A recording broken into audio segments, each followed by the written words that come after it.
Hey, everybody, welcome back to another episode of the Strategy Game Podcast. I am super excited about our guest today, Mr. Alex Judd, talking all things leadership. He is the founder of Path for Growth. And Alex, this is a newer venture for you, so welcome. Thank you so much, Lauren. I'm so grateful to be here, and I'm just absolutely excited about this. This is going to be a lot of fun. It is going to be fun. We had some great conversation leading up to this, and so I'm excited to ask you these questions. And you've had quite a bit of experience in the podcast space, but I would love for you to just share your story of how you got where you are today. I know for a lot of us, it's a winding road. So I would love to hear about your winding road and how you ended up. Yeah, winding road is right. Sometimes I ask myself, how did I get here today? How did this actually happen? Gosh, I always go back to, there was a moment, I think we all have those kind of quintessential moments that we look back to whenever we were kids that we say, I don't know what happened there, but something happened there. Yeah. And for whatever reason, this is a moment that I remember. My mom was folding laundry and I was in second grade. Okay. And in second grade, I vividly remember looking my mom in the eyes and saying, when I grow up, I don't think I want to be a motivational speaker, but I think it would be fun to be a motivational teacher. Wow. Wow, in second grade? Who does that? Yeah. She looked at me. She's like, "Who are you? Like, what are you talking about?" And she probably said, "Like, go play outside. Like, go do something. What are you talking about?" Right.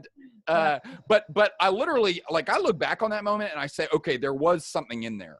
Yeah. Because although it kind of went underground for a while after that, I was drawn for a long time to people like Zig Ziglar and people like John Maxwell and incredible communicators like Andy Stanley. And I just watched these people and there was something inside of me that responded to that. And I wasn't necessarily at the time saying, that's what I want to do. I was just I was enthralled. Yes. And the way kids my age in fourth grade and fifth grade were enthralled with NSYNC, I was enthralled with Zig Ziglar, right?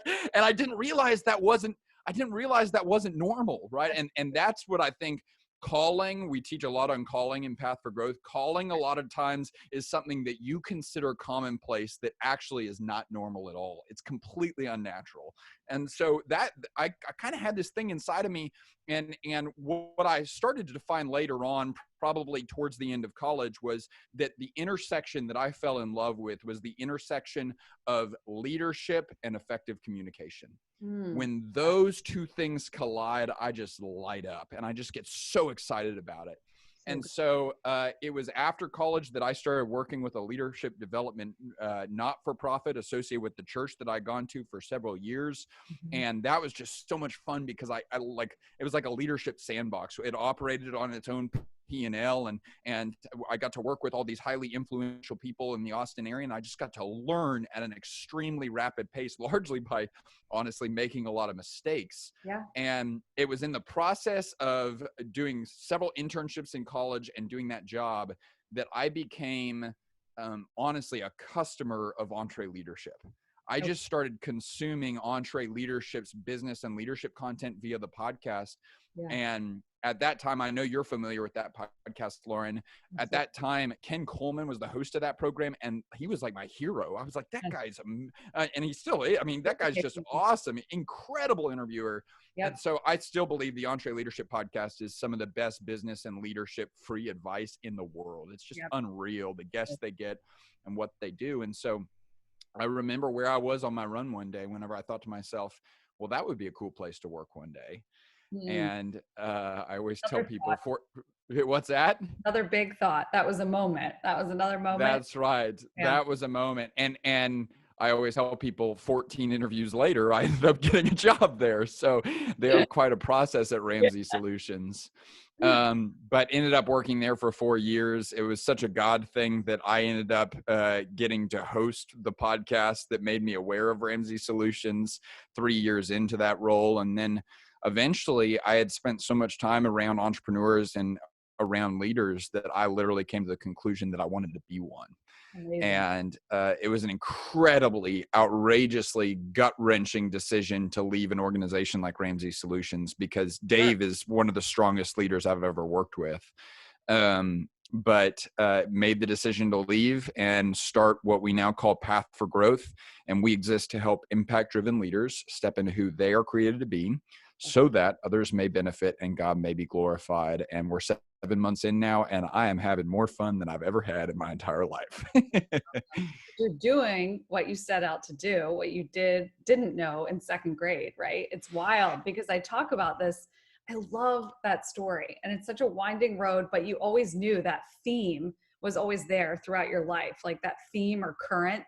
I always tell people, like, look for the themes or currents throughout your life, because that will help you draw closer to your calling or what it is that you're supposed to walk in, right? So that identity-based strategy piece, that's what it is. It's really a two-part approach. Like, who are you, where do you come from, and what is your calling, and walking in that, and then doing the same for your organization. And I think what's awesome about the work that you do is you really help draw that out of people and help them get closer to walking in that, right? That's so cool. Gosh, I wish when I was in second grade, I had Lauren Shippey saying, Alex, you need to focus on your identity-based strategy. Like, this is an important moment right now. I probably could have saved a whole lot of time and heartache if you were there. We could have saved you a lot of years from that one thing. But listen, I'm the same. So let's dive a little bit into leadership. Tell me what you're seeing right now in leadership. What is top of mind with the leaders that you're working with? I want to step into some of their shoes. Take us inside of what that looks like right now. Yeah, I appreciate that question. This is actually something just in starting this role and playing the role of founder and primary coach at Path for Growth. We have other coaches now as well. But one of the things that I've found is so valuable is to ask literally this question is, what's the theme? Because it's crazy. And I'm sure you recognize this in the people and the masterminds that you work with as well. It's almost like stuff comes in waves. And I don't know if it's because I start looking for it, but a lot of times, for whatever reason, in a given month, all the conversations are not the same, but they can be categorized in the same way in many regards. And so that's certainly been the case here lately. The big thing that I've been focused on personally lately, and that I've seen a lot of leaders and impact-driven leaders, that's who we work with, focusing on lately, is just the recognition that health and growth are not the same thing, right?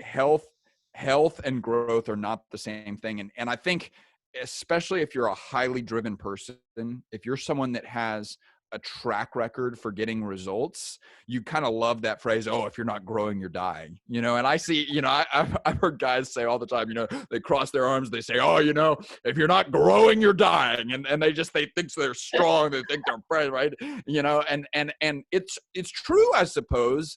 But at the same time, one of the lessons that I've had to learn the hard way is just because you're growing doesn't mean you're living. That is so true. And I know a lot of people who are growing that are just as dead as the people that aren't. Yes. And I know a lot of organizations that are growing, and companies and businesses and teams that are growing that are just as dead as those ones that aren't. And so health and growth are not the same thing. It's possible to be healthy while you're growing. It's just not guaranteed. And that theme has just, man, I get chills talking about it because it's so relevant to me personally right now. But then also I've seen it pop up as a result with so many of the leaders that we're working with. Okay. So to further that point, are you speaking to rest in leaders? Are you speaking to time to do other things, to play, to have outside time, to all those things, right? Does that ultimately, you find, contribute to health, which then can lead to growth? I think that is how it shows up for a lot of people. I don't think that's how it shows up for everyone. I think maybe the highest conceptual level of what we're talking about right now is sacrifice. And where that shows up is, if you're a leader, by nature, you have a vision for the future. And we live in a culture today that prioritizes and celebrates audacious visions of the future, which is awesome. Like I'm all about having an audacious, bold, fearless vision of the future, right? But if you only are envisioning the future of your business and you're not simultaneously being as audacious and as bold about the future of your family and about the future of your personal life and about the future of your personal well-being, then you are going to sacrifice those things, and that's not okay. Because that's not healthy, right? You may be growing, but just because you're growing doesn't mean you're healthy. And so what I'm starting to learn is like, okay, we cannot have 90 degrees of vision.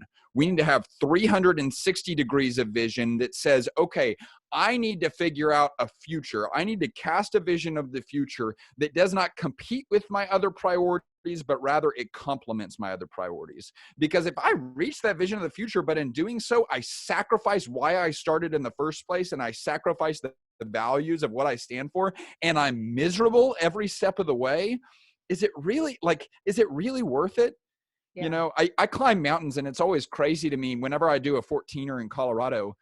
I mean, you'll spend 6, sometimes 10, sometimes 12 hours going up these mountains. And when you get up there, like, the air's pretty thin, it's pretty cold and windy, the weather gets really bad in the afternoon. So you may stay up there for maybe 10 minutes. So you better enjoy the process just as much as the destination, because if you can't do that, the 10 minutes is not worth it. That is so good. Preach, man. I love that. That's so good. You caught me right after way Yeah. too much coffee this morning. So So I hope. no, I love it. I love all of that. And it's so interesting because my personal journey has been similar in the last year or two. I felt like last year was a year of rest and resetting priorities in terms of getting everything in alignment. Like, how am I doing with my family? How am I doing in my marriage with my kids? Is all of that aligned? What's the vision for that? Where are we going? And that time, actually, the quarantine time was great for our family. Started a garden, did things like I never thought I would do or take time to do. Really broke all of the routines that were unhealthy. So it was just a great reset, I feel like, for us in terms of that. And what's interesting now is I feel like I'm homeschooling my kids, hybrid homeschooling my kids right now, as well as experiencing one of the greatest times of growth that I've had. But I'm very, very mindful of my boundaries, and I'm very protective of that right now. And I would not want to have experienced this time without going through that time first. And I think there was such a purpose and there was such a reason for that season, because being just thrown into it would not have been a great thing lifestyle wise as well. So I so deeply resonate with what you're talking about there. So thank you for sharing that.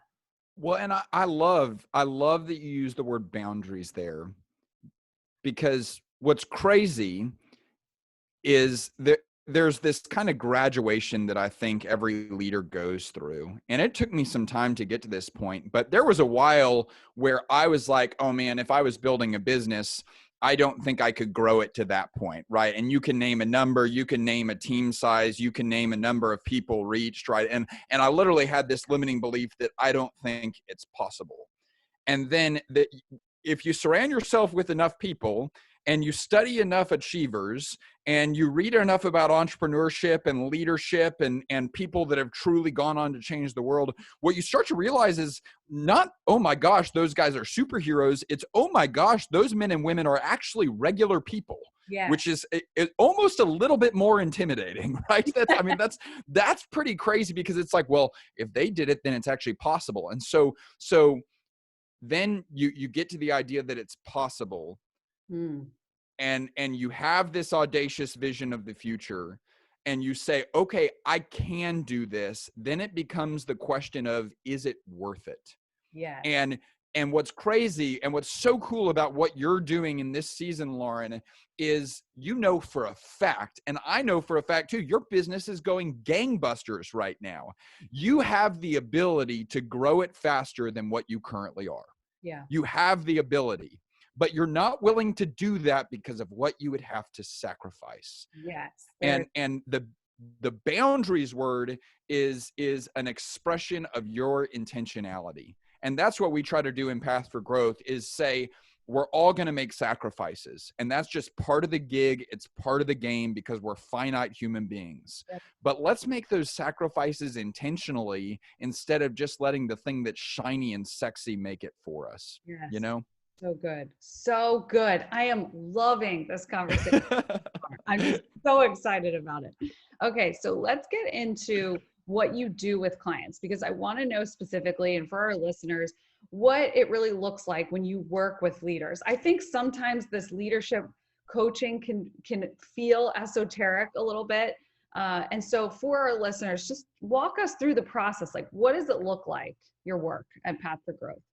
Yeah, I appreciate that. I mean, as you and I were talking about before, it's a business that we started 7 months ago, and we are bootstrapping it from the ground up. And so it's kind of like, I always wonder how they build a bridge, right? Like, how do you get something from one side to another over this massive chasm? And it's like, oh, well, you just have to put one little slat over the bridge across at a time. That's kind of what I feel like right now. We're just creating one little slat at a time towards our future. And so we are very much, we don't have it all figured out yet, but what we do know is that it's a powerful day when an individual takes responsibility for their own healthy, life-giving, and sustainable growth. And when you do that in service of other people, there's a word for that. That's called leadership. Yeah. And so what we focus on is, whenever we work with people, either in a one-on-one coaching situation or within a group context, because we do have growth groups as well, is we say, okay, let's create the path for you to be a stronger person, a stronger leader, and a stronger business over the course of the next 6 months. Let's create your path for healthy, life-giving, and sustainable growth.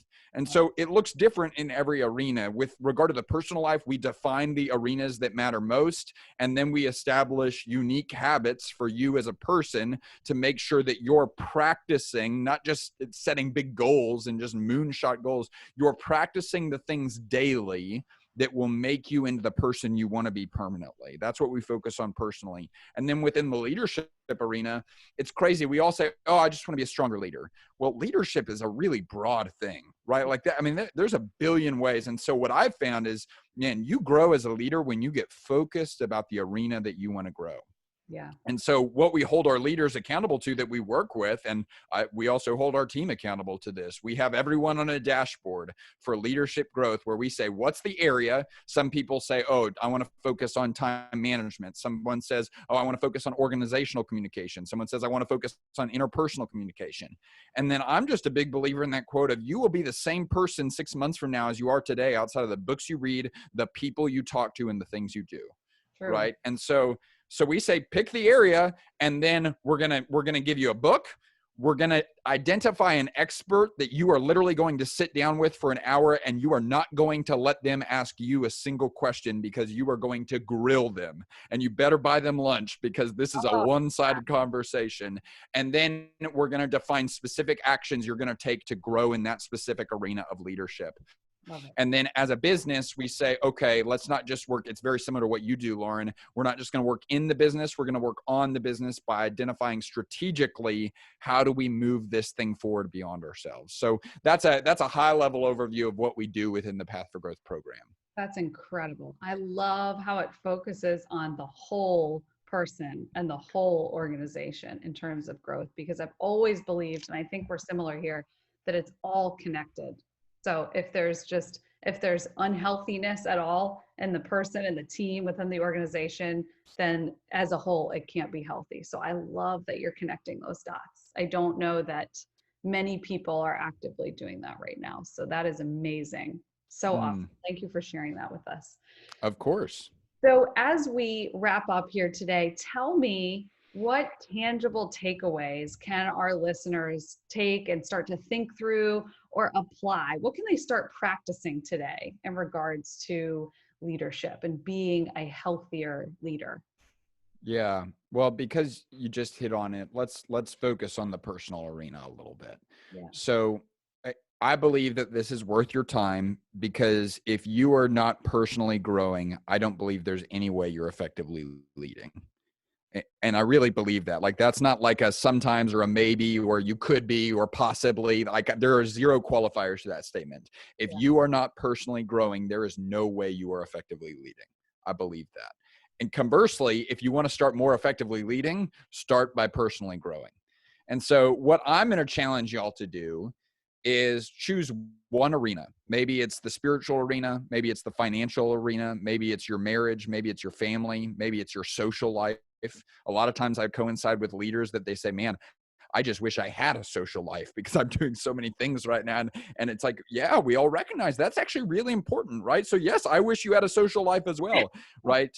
And so maybe it's a different arena. Maybe it's with your kids. Maybe it's something else. But I want you to choose one arena. So we're identifying our focus. Okay. And then from there, I want you to start with the vision of the person, not of the things that you're going to do, but start with the vision of the person that you're going to be. That's good.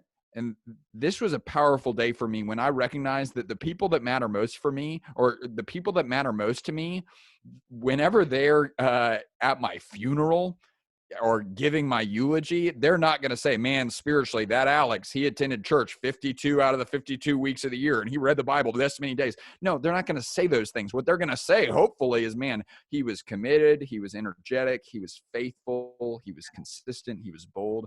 And so for your financial world or for your spiritual world or with regard to your marriage, don't write down yet the things that you're going to do. We'll get there, but write down the person, the leader, the man, the woman that you are called to be. So write that down. And then out of that, identify one habit. One habit. If you were to do it every single day. So it's got to be small. One small thing that you could do every single day, that if you were to do it every single day, it would make you more into that person that you are called to be. That's where I believe sustainable, healthy, life-giving personal growth comes from, is choosing an area, defining who you're called to be, and then identifying one minuscule habit that will move you in a positive direction. So good. I love it. Thank you, Alex. I feel like that's so positive for our listeners, something that they can take away and start to practice immediately. Thank you so much for coming on the podcast today. It's just been such an honor to have you. And we're excited to just track your work, follow along, and team up with you where we can. So Alex Judd, everybody. I appreciate you, Lauren. Thank you so much. You're the best.